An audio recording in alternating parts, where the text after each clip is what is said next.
This is Chef Megan, and we are going to do a Facebook Live today. We're going to make dinner. So most of you are probably in your house, and some of you probably don't want to order takeout. So if you're getting food deliveries, that's great. From the grocery store, anything that you have in your fridge is probably the most your fridge has been packed with food in a long time. So anyway, I'm going to show you how to make something really simple. It's a roast chicken. Everybody needs to know how to make a roast chicken, because after that, everything is going to be even easier. I'm also going to show you how to prep for some asparagus that we're going to roast in the oven and some roasted cauliflower. So delicious things. We got to keep our immunity up. We also have to eat foods that fill us up, feed the family, whatever it is. So we're going to start with our roast chicken because that takes the longest. So I have a chicken. It's about 5 pounds, a little over 5 pounds. So for each pound for your chicken, you're going to want to cook it for about 20 to 22 minutes per pound. And I have the oven preheated, and we've got our chicken right here, and we've got it on a board, but it's a plastic board. So whenever you're using raw fish, chicken, meat, anything like that, you want to use your plastic boards. And this one has a nice little moat in it, so that is something that you want to check out as well. Then what we're going to do with this chicken is we're going to stuff it first. So what we want to do is we want to put some of these herbs in it. Now, let's see. So we've got a nice big cavity. We took out the giblets. Some of the things I'm going to be putting in there. I'm going to first put in some raw garlic. So we've just peeled that raw garlic, and we're going to pop that in there. Delicious roasted garlic. So we're going to take a couple of herbs. I just picked these herbs right off of my patio here. So we've got some fresh sage. We've got some fresh rosemary. We've got fresh oregano, another fresh oregano, and a little bit more oregano. So kind of just depending on what you like. I also really enjoy using some fresh thyme. So we're gonna pick those off of here. We've got a fresh thyme plant, and we're gonna pop those in as well. Okay, and you just wanna stuff that right in there. All right, this is where your gloves come in handy. It's not just for what's going on in the world today, but we're enjoying using that. You wanna use those on raw chicken, raw meats, things like that. So you have one hand that can touch that, and then you have the other hand. Okay, maybe you should open this before you do that. We have a little bit of macadamia nut oil. So I'm just gonna pour a little right in there, and then we're gonna put a little salt. You can use kosher salt or sea salt in here, and a little bit goes a long way, so we can get that in there. And we're going to take that oil also and put that in our cast iron pan. So and we're just going to cook this chicken right in the cast iron pan, pop it in the oven, make it simple for yourself. And of course, always carefully measure that. We have macadamia nut oil. You could use extra virgin olive oil. We're trying to get to use better oils in our cooking. You will find a difference when you start using better oils. Now that you could use an avocado oil, you could even use coconut oil. They actually have a little higher smoke point. So we're gonna take our chicken, and all right, I need another hand. All right, we're gonna just lift that puppy in here, take that board right out of our way. So we're gonna take that and pop it on here, and we're gonna just drizzle our chicken with some of that olive oil. Now we have the breast side up, and you could tie the legs if you want. You don't have to. You can kind of tuck in the wings a little bit as well. This makes it really easy to just cook it right in your cast iron pan. All right, love that. And then having a little bit of salt handy. All right, so you always have one dry hand and one, chicken hand or something, So whatever you got going on. And just lightly salt that. and I can take off my other glove now. And now I have 2 hands to throw on a little pepper. All right, the oven has been preheated to 425. I am going to put this whole pan right in there. You could put vegetables underneath here, like onion or some carrots, potatoes, things like that. I just tend to usually make it right in the pan as long as there's enough oil in the bottom of the pan. So we're going to pop it in here. I'm going to be taking my handle off of here as I cook it in the oven. So place it in the center. And we're going to put on our timer. So let's do some math. We've got, let's say, 20 minutes per pound. So that's 5 pounds. That's 100 minutes. 100 minutes is an hour and 40 minutes. So dinner will take a little while, but a lot of things, the good things, sometimes they do take a little time.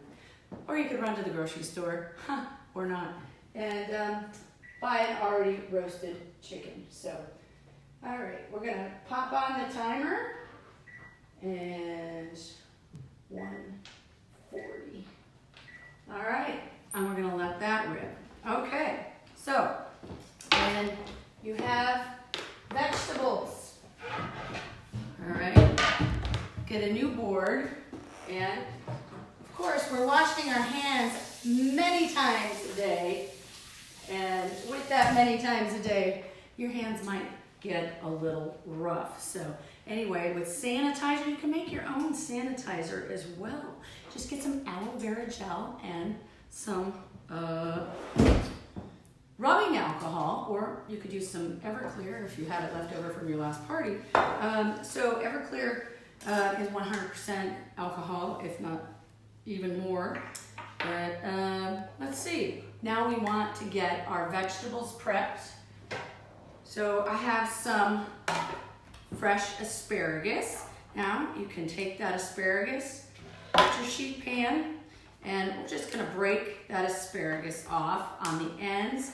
The ends are kind of woody and dry anyway, so we're just gonna get the good part, break it off, and here's the best part. It just breaks naturally, so it's not breaking here, it's breaking right at that point where you will still be able to eat the whole stalk of asparagus. Oh, wrong piece. All right. And what you want to do with that, with the asparagus, you can compost that, of course.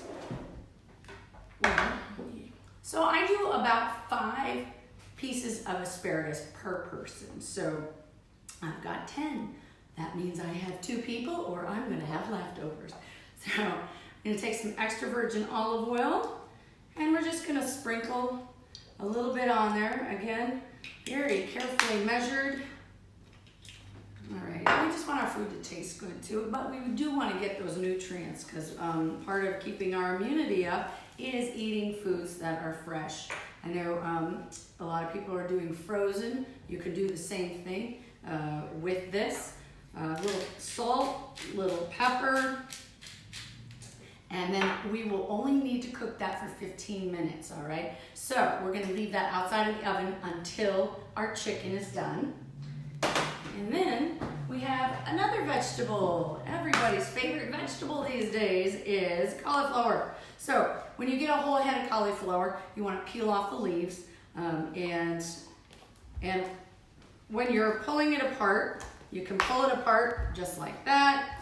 You can cut it down to the size that you want to eat it at. It's very it's great to do cauliflower because it's full of fiber, and the fiber is really important also to help keep up your immunity and your health and wellness and all of that. So,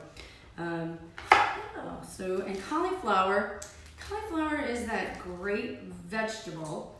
I mean, it's seen its day in the popular veggie world, but at the same time, if we're eating cauliflower, we get some of those body functions taken care of. So always choose a fresh veggie. I love to roast veggies. I think it's super simple. Now I've just got a sheet pan here with a little liner in it. You could do parchment paper, you could do a liner, you could do a silk pad, all that different stuff. So, and we're just gonna break these down.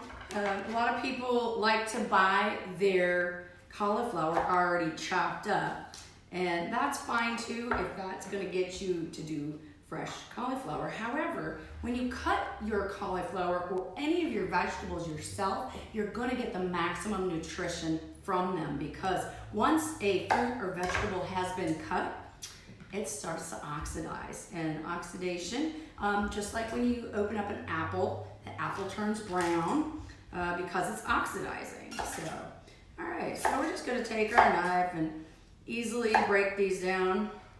Now you can eat all the pieces. You can even eat the leaves of cauliflower if you want to roast those. You could roast those separately. They're delicious. So I would say everything root to leaf, you know, so, and make it count, because right now all of our focus in this country and around the world is about keeping our health and wellness and self-isolation. So, all right, and we can use these pieces as well. We'll just actually put them right there on the edge, because those are full of nutrients as well. And once they get roasted, they're gonna be just as delicious as the florets. So, all right, so what are we gonna do with these? We're gonna actually put them with some extra virgin olive oil. And you know, if you're not doing oil in your diet, if you are a whole food plant-based person, you don't have to put the oil on, but a little bit of salt and pepper. Now you could use kosher salt or sea salt. This is a Malden sea salt. It has a really great flake on it. It's a really nice flake. And when I sprinkle it on here, I'm crushing it, and it's just like, it's really fun. It's very textured and really great to have around. And I keep my salt right here or right there, right by my stove, somewhere where you can always find it, and you can take that free hand, especially if you have a chicken hand, right? So you can pull that up, and a little bit of fresh cracked pepper. Now here's where you can get creative. You could put some cumin on here, or your favorite curry blend, or you know, some hot chili flakes on here, or cayenne if you really want to spice it up a little bit. So super easy, super delicious. This is gonna be 30 minutes in the oven. So we already have an oven going. Now at about 30 minutes before the end of that chicken being done, I'm gonna pop in the cauliflower. And then after that, 15 minutes later, I'm gonna put the asparagus in to finish, so they all come out at the same time. And we will have a lovely, delicious, healthy dinner. You can do this any night of the week. It shouldn't be so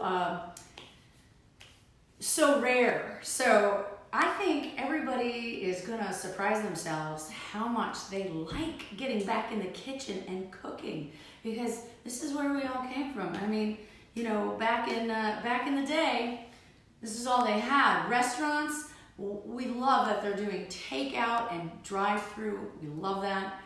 That's getting a need fulfilled for all of us right now. But if you want to hunker down and start cooking for yourself, make sure you get a couple of tools. We want some cutting boards, some knives, some pans. It's very simple, and I really hope you get motivated to get back in the kitchen, because I teach cooking classes, and I haven't seen you there. So anyway, just kidding. But really, take it under account. We're gonna actually get healthier and stronger when we do make our own food right from scratch. And you might actually hang out with your family a little bit more. So sounds good. And I hope everybody around the world, around the country, and all my peeps back in Minnesota. If you see, I have a little cutting board with the shape of Minnesota. That's where I was born and raised. So anyway, hope everybody's doing well, and hopefully we'll keep this up, and I'll show you a couple other Facebook Lives with some other recipes that, you can also go to my my website, healthyeating101.com. I have a ton of recipes on there, and you can check those out. They're everything from plant-based to, chicken, meats, a lot of categories. So basically, it's always focused on bringing you the healthiest, most delicious, and simple ways to do this, because it becomes a lifestyle. So this is a time to maybe let the restaurants do their thing, and you get home and you learn easy ways to incorporate healthy foods into your everyday lifestyle. For now, stay healthy and keep it delicious.